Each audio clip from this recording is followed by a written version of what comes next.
Rádio França Internacional, emissões em língua portuguesa, são 17 horas aqui em Paris. Cristiano Soares. Em França, apesar da contestação, o presidente Emmanuel Macron diz que a reforma das pensões é para avançar. 8 anos de guerra no Iémen deixaram mais de 11 milhões de crianças na pobreza. A denúncia do Fundo das Nações Unidas para a Infância, que apela a donativos da comunidade internacional. Assinala-se hoje o Dia Mundial de Luta contra a Tuberculose. Em Angola, a tuberculose é a terceira causa de morte. No controle técnico desta emissão está Dusko Sekulic e o jornal começa agora. RFI, as vozes do mundo. Último dia da Cimeira da União Europeia em Bruxelas, onde os 27 Estados, os 27 chefes de Estado debatem as políticas conjuntas, nomeadamente climáticas, económicas e migratórias. O presidente francês Emmanuel Macron e o chanceler alemão Olaf Scholz tiveram um encontro marcado à margem para dissiparem divergências. Eva Massi. Paris e Berlim aparecem divididos em temas centrais, como o espaço da energia nuclear no combate às alterações climáticas. Paris, que recorre à energia nuclear, e uma dezena de outras capitais querem ver reconhecido o papel dessa energia na descarbonização da economia, mas Berlim opõe-se. No final do dia de ontem, a presidente da Comissão Europeia, Ursula von der Leyen, admitiu que a energia nuclear pode desempenhar um papel nos esforços de descarbonização, mas que dificilmente poderá beneficiar das vantagens do plano, como as facilidades de financiamento que as energias renováveis estas beneficiarão. Relativamente à questão migratória, os 27 projetaram uma linha mais dura e pediram financiamentos para, entre outros, reforçar os controlos nas fronteiras e impedir a chegada de migrantes. Emmanuel Macron chegou mesmo a discutir com a dirigente de extrema-direita italiana Giorgia Meloni de oportunidades de cooperação entre os dois países sobre esta política migratória. Quem estava também presente na cimeira era António Guterres, secretário-geral da ONU, que instou os 27 a agir para lutar contra a insegurança alimentar no mundo.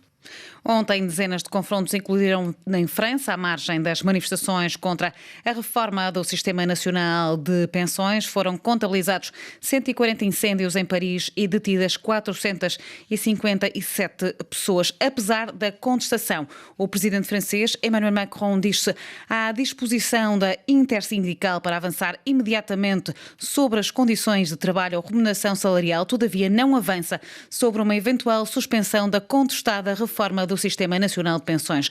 Numa conferência de imprensa em Bruxelas, no final da Cimeira da União Europeia, o chefe de Estado francês sublinhou que a reforma das pensões deveria seguir o seu percurso até à decisão do Conselho Constitucional e repetiu que a França não pode ficar parada, condenou firmemente a violência das manifestações de ontem e acrescentou que não vai ceder à violência. Esta sexta-feira, o secretário-geral da CFDT, Laurent Berger, pediu ao executivo francês para colocar uma pausa na reforma das pensões e abrir a via das negociações com os sindicatos. Em Portugal, no passado sábado, uma manifestação em Lisboa juntou milhares de pessoas num dos maiores protestos no país, desde o tempo da Troika, mesmo com o governo a garantir que haverá aumentos salariais. A CGTP, a maior central sindical do país, diz que não vai baixar os braços até que o salário mínimo, atualmente em 760 euros, seja aumentado para 850, segundo João Barreiro, membro da Comissão Executiva da CGTP. Em Portugal hoje a questão da inflação tem um peso grande, é uma inflação de 8,2% no mês de fevereiro, num país que tem uma realidade laboral marcada por baixo salário, por muita precariedade, com a situação da habitação a ter um grande peso também hoje na vida das populações, ao mesmo tempo também se assiste a lucros astronómicos a serem acumulados por um conjunto de empresas e ao mesmo tempo falta de respostas por parte do governo a toda esta situação. Os trabalhadores, além de exigirem o necessário aumento do salário mínimo para 850 euros e um aumento geral dos salários em 10% no mínimo de 100 euros, exigem também acabar com a precariedade, que é um flagelo em Portugal. Era João Barreiros, membro da Comissão Executiva da CGTP, entrevista à Catarina Falcão, uma entrevista que desenvolvemos mais à frente no espaço convidado. Assinala-se hoje o Dia Mundial de Luta contra a Tuberculose. Angola está entre os 30 países mais afetados do mundo. A tuberculose é a terceira causa de morte em Angola. Avelino Miguel. O fundo a ser constituído através de apoios da comunidade internacional irá cobrir 30% do valor global necessário para as eleições legislativas marcadas.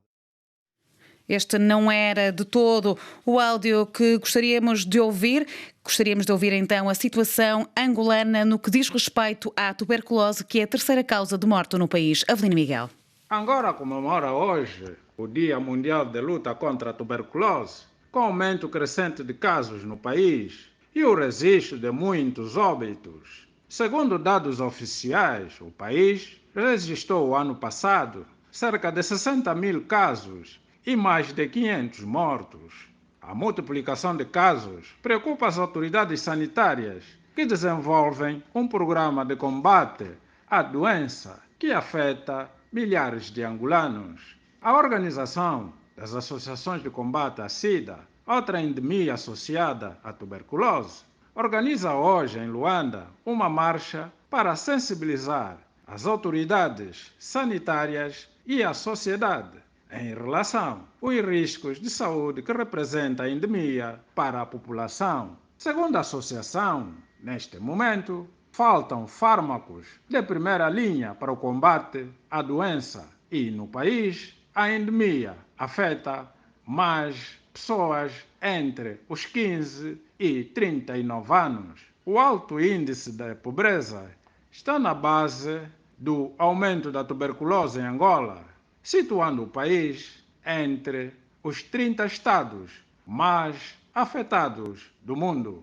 Avelino Miguel, Luanda, Rádio França Internacional. O governo da Guiné-Bissau rubricou esta sexta-feira um acordo para permitir que a comunidade internacional ajude a financiar as eleições legislativas de 4 de junho. Moussa Baldé. O fundo a ser constituído através de apoios da comunidade internacional irá cobrir 30% do valor global necessário para as eleições legislativas marcadas para 4 de junho. A ministra dos Negócios Estrangeiros, Suzy Barbosa, agradeceu a disponibilidade da comunidade internacional em acompanhar a Guiné-Bissau na preparação de mais um ato eleitoral, mas salientou o facto de, pela primeira vez, o país ter financiado em 70% o processo eleitoral. Dos cerca de 10 milhões de euros necessários, o governo guineense já disponibilizou cerca de 7,6 milhões de euros e agora aguarda que o Basket Fund junte os restantes 2,4 milhões de euros para cobrir todo o processo. Suzy Barbosa salientou que, a partir de agora, existirá um antes e depois na forma como as eleições são preparadas na Guiné-Bissau. Disse também que as autoridades de Bissau,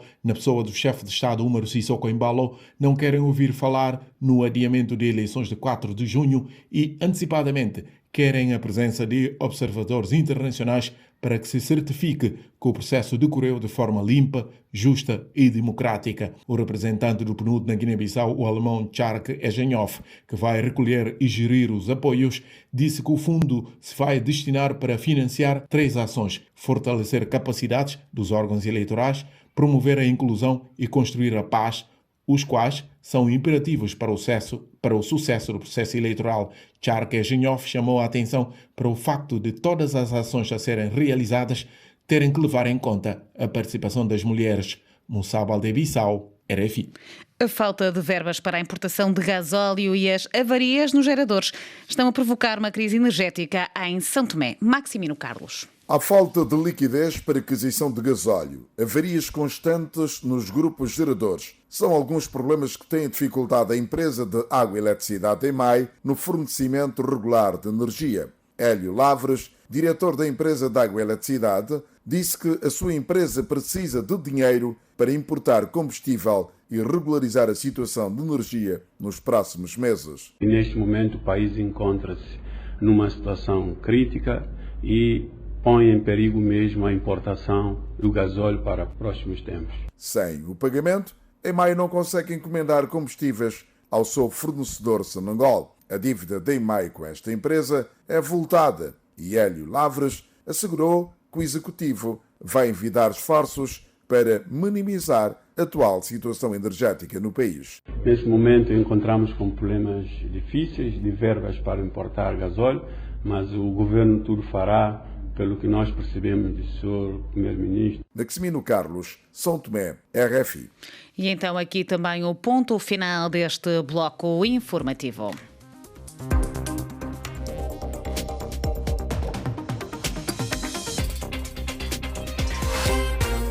Rádio França Internacional.